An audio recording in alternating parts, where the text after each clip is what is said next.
Viewers, welcome to சின்னக்கா சமையல். கருப்பு உளுந்து ஒரு 100 கிராம், புழுங்கல் அரிசி ஒரு 200 கிராம் எடுத்துட்டுருக்கேன். இப்போ இந்த புழுங்கல் அரிசியையும் கருப்பு உளுந்தையும் சுத்தம் பண்ணி எடுத்துகிட்டு ஒரு பாத்திரத்தில் போட்டு நல்லா அலம்பி எடுத்துடலாம். அதாவது ஒரு முறை 2 முறை நல்லா அலம்பிட்டு அந்த தண்ணியை வடித்து எடுத்துடலாம். இப்போ புழுங்கல் அரிசி வேணும்னா புழுங்கல் அரிசி, பச்சரிசி வேணும்னா பச்சரிசி. நான் புழுங்கல் அரிசி தான் எடுத்துட்டுருக்கேன். ஏன்னா வெயில் அதிகம், சூடு வேண்டான்றதுனால புழுங்கல் அரிசியையும் கருப்பு உளுந்தும் ரொம்ப குளிர்ச்சியை கொடுக்குன்றதுனால இதை பயன்படுத்தின்னு இருக்கோம். இப்போ கருப்பு உளுந்தையும் பச்சை அரிசி கருப்பு உளுந்து புழுங்கல் அரிசி போட்டு நல்லா ஊற வச்சுனாக்க நல்லா அலம்பி எடுத்துடணும். நல்லா பிசைஞ்சு அந்த வேஸ்ட்டு அந்த தண்ணி 2 தண்ணி வரைக்கும் நல்லா ஒரு 2-3 தண்ணி ஊற்றி நல்லா அலசி எடுத்துடலாம்.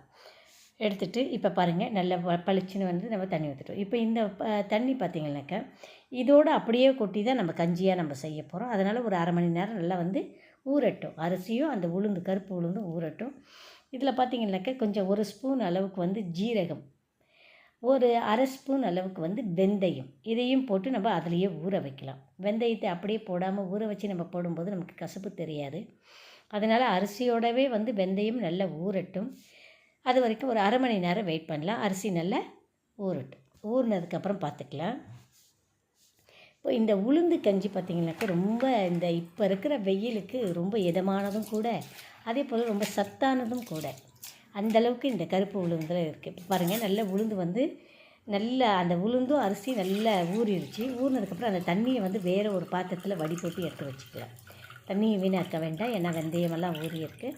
ஸோ அதனால் அதை நல்லா வடி போட்டு எடுத்து வச்சாச்சு. எடுத்துகிட்டு இப்போ வடி போட்டு அரிசியை எடுத்து அப்படியே குக்கரில் போட்டு, ஏன்னா இப்போ நம்ம தண்ணி அளந்து வைக்கணும் இல்லையா, அதுக்காக வேண்டி இப்போ எந்த ஒரு பாத்திரமாக இருந்தாலும் அந்த பாத்திரத்துக்கு நமக்கு இது கஞ்சியாக செய்ய போகிறோம். சாதமாக வழக்கமாக செய்யும்போது 1 டம்ளர் அரிசிக்கு 2 டம்ளர் தண்ணின்னு சொல்லுவோம். இது நம்ம கஞ்சியாக பயன்படுத்த போகிறதுன்றதுனால 1 டம்ளர் அரிசிக்கு 3 டம்ளர் தண்ணி, 1 டம்ளர் உளுந்துக்கு 3 டம்ளர், 1 கப்பு உளுந்து கருப்பு உளுந்துக்கு 3 கப்பு தண்ணி. இப்போ அந்த கப் அளந்து எடுத்து தண்ணியும் ஊற்றிடுங்க. ஏன்னா அதிகமாக தண்ணி வச்சாலும் விசில் வரும்போது கூடவே தண்ணியும் பீச்சு அடிச்சுன்னு வரும். அதனால் அந்த மாதிரி இல்லாமல் அளந்து எடுத்துக்கோங்க. தேவையான அளவுக்கு இப்போவே உப்பையும் போட்டுடலாம். உப்பையும் தேவையான அளவுக்கு போட்டுட்டு நம்ம கொஞ்சம் நேரம் தண்ணி நமக்கு சூடு ஏறுற வரைக்கும் குக்கர் மூடி போடாமல் அப்படியே நல்லா கொதிக்க விடலாம். ஏன்னா அப்படி நம்ம கொதிக்க விடும்போது பார்த்திங்கனாக்கா நம்ம மூடி போட்டுட்டு வெயிட் போடும்போது தண்ணி மேலே வராது. அதனால் நல்லா தண்ணி சூடு ஏறி ஓரளவுக்கு நமக்கு கொதிக்கட்டும். அது வரைக்கும் கொஞ்சம் நேரம் வெயிட் பண்ணலாம். உப்பெல்லாம் சரி பார்த்துக்குவோம்.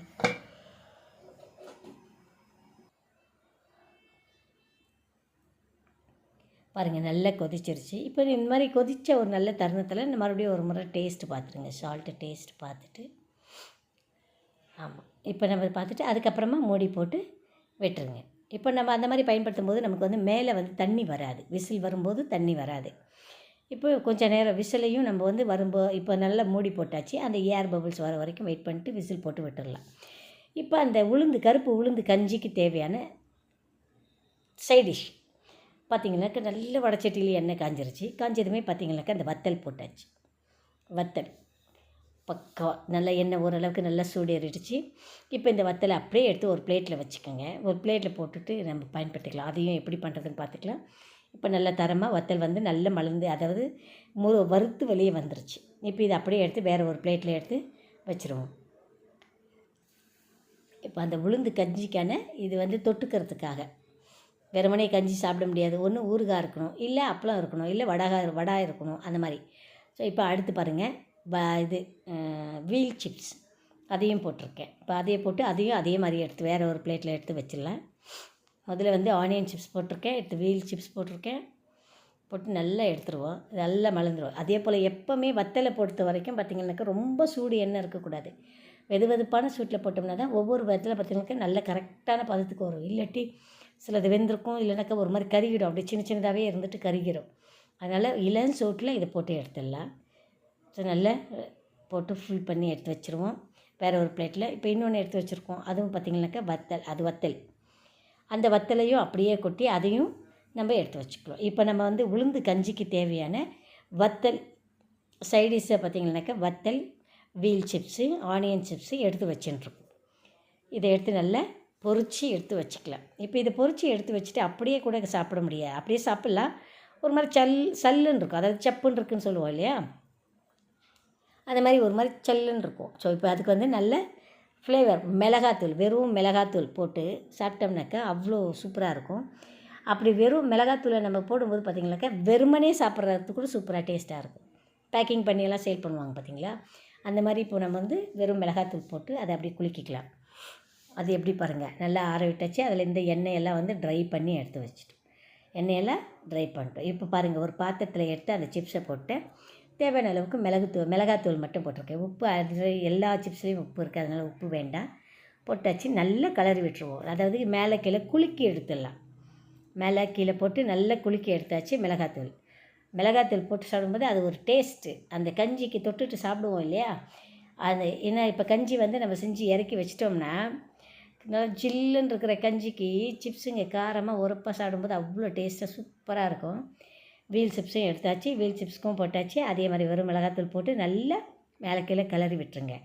கிளறி விட்டோம்னாக்கா அந்த மிளகாத்தூள் வந்து எல்லா இடத்துலையும் பரவி நிற்கும். ஒரே முட்டை போட்டு கூட நம்ம கலரலாம். அது அவ்வளோ சரியாக இருக்காது. ஒரு இடத்துல இருக்கும், ஒரு இடத்துல இல்லாமல் இருக்கும். அதனால தான் இந்த மாதிரி போட்டு கிளறி எடுத்து வச்சுருவோம். இப்போ அந்த ஆனியன் சிப்ஸ் இருக்குது. அந்த ஆனியன் சிப்ஸையும் அதே மாதிரி ஒரு பாத்திரத்துக்குள்ளே போட்டுட்டு தேவையான அளவுக்கு மிளகாத்தூள் போட்டுக்கோங்க. மிளகாத்தூளை போட்டுட்டு நல்லா போட்டு கிளறி விட்டுருங்க. நல்லா போட்டு நல்லா கிளறி விட்டுருவோம். இந்த சைட் டிஷ் வந்து கண்டிப்பாக தேவைப்படும். அவ்வளோ சூப்பராக இருக்கும். குழந்தைங்களுக்கு காரத்தை விரும்பாத பிள்ளைங்களுக்கு நம்ம அப்படியே கொடுத்துடலாம். காரத்தான் வேணும் அப்படின்றவங்களுக்கு நம்ம இந்த மாதிரி செஞ்சு கொடுத்தாக்கா சூப்பராக இருக்கும். ஓகே, அருமையாக வீல் சிப்ஸையும் ரெடி பண்ணியாச்சு. இப்போ அதையும் ஒரு பாத்திரத்தில் இப்போ குக்கரில் பார்த்திங்கனாக்கா கஞ்சி வந்து ஒரு கண்டிப்பாக ஒரு 4 இல்லைன்னா 5 விசில் விடலாம். ஏன்னா நமக்கு வந்து நான் உடச்ச உளுந்து போட்டிருந்தா பரவாயில்லை, முழு உளுந்தாக போட்டிருக்கிறதுனால ஒரு 4-5 விசில் விட்டுருக்கணும். உடச்ச உளுந்துனாக்கா நமக்கு 2 இல்லைன்னா 3 விசில் விட்டாலே நமக்கு போதுமானது. நான் உடச்ச முழு உளுந்து போட்டதுனால பாருங்கள் நல்லா வெந்து கஞ்சியாக நிற்கிது. ஆனால் முழு உளுந்துன்றதுனால நம்ம 4-5 விசில் விட வேண்டியதாக இருக்குது. நல்லா கிளறிடுங்க.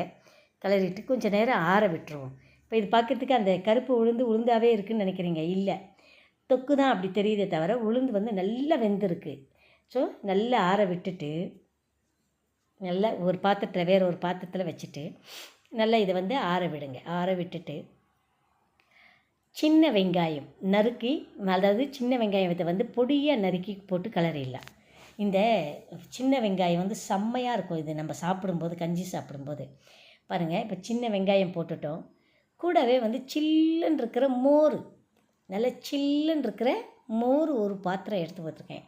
அந்த பாத்திரத்தோடைய அளவு பார்த்திங்கனாக்கா 1/4 லிட்டர் நல்லா ஊற்றியாச்சு. ஃபுல்லாக ஊற்றி நல்லா கிளறி விட்டுருவோம். நல்லா கிளறி விட்டுட்டு உங்களுக்கு இந்த சில்னஸும் பத்தலை, உடனே சாப்பிட்ணும் அப்படின்னாக்கா ஐஸ் கட்டி கூட போட்டுக்கலாம். இல்லை அப்படியே கஞ்சி வடித்து இந்த உளுந்து கஞ்சியை தூக்கி அப்படியே ஃப்ரீசரில் வச்சுருங்க. ஒரு 1/4 மணி நேரம் இல்லை 1/2 மணி நேரம் வச்சுட்டு எடுத்து சாப்பிடுங்க. அப்படி ஒரு டேஸ்ட்டு, வெயிலுக்கு இதமான ஒரு அருமையான ஒரு சுவையில் ஒரு உளுந்து கஞ்சின்றது இது அப்படி இருக்கும். இப்போது இந்த உளுந்து கஞ்சி தயாராகிடுச்சு. ஒரு முறை டேஸ்ட்டு பார்த்துருங்க. இப்போ நம்ம அடிஷ்னலாக வந்து மோர், சின்ன வெங்காயம் இதெல்லாம் போட்டதுனால டேஸ்ட்டு பாருங்கள். உப்பு பார்த்துட்டு உப்பு சரியில்லைனாக்கா உப்பு கொஞ்சம் போட்டுட்டு டேஸ்ட்டையும் பார்த்துட்டு இப்போ பரிமாறுங்க. குழந்தைங்களுக்கு டம்ளரில் ஊற்றி கொடுங்க. பாருங்கள், இந்த உளுந்து கஞ்சி அவ்வளவு அருமையான ஒரு ஹெல்த்தான ஒரு இது. இன்றைய சூழலுக்கு கத்திரி வெயில் காதை பழக்குது, விண்ணு பழக்குதுன்னு சொல்லுவோம். ஆனால் இப்போ கத்திரி வெயிலுக்கு முன்னாடி, கத்திரி பிறக்கிறதுக்கு முன்னாடியே வெயில் பட்டையை கலப்புது. இந்த தருணத்துக்கு இப்படிப்பட்ட உணவுகள் தான் சிறந்தது, ஒரு மகத்துவமும் கூட. நீர் ஆகாரமாகவும் இதை நம்ம பயன்படுத்துகிறோம். எந்தளவுக்கு தண்ணியை ஊற்றி நம்ம பயன்படுத்துகிறோமோ அந்தளவுக்கு நமக்கு நீர் ஆகாரமாக இது கிடைக்கும். அருமையான ஒரு உளுந்து கஞ்சி தயார் பண்ணிட்டு அதுக்கு தேவையான சைடிஷ் வீல் சிப்ஸு, ஆனியன். கண்டிப்பாக உங்களுக்கும் பிடிக்கும். பிடிச்சிருந்தால் ஒரு லைக் கொடுங்க. உங்களோட கருத்துக்களை கமெண்டில் பதிவிடுங்க.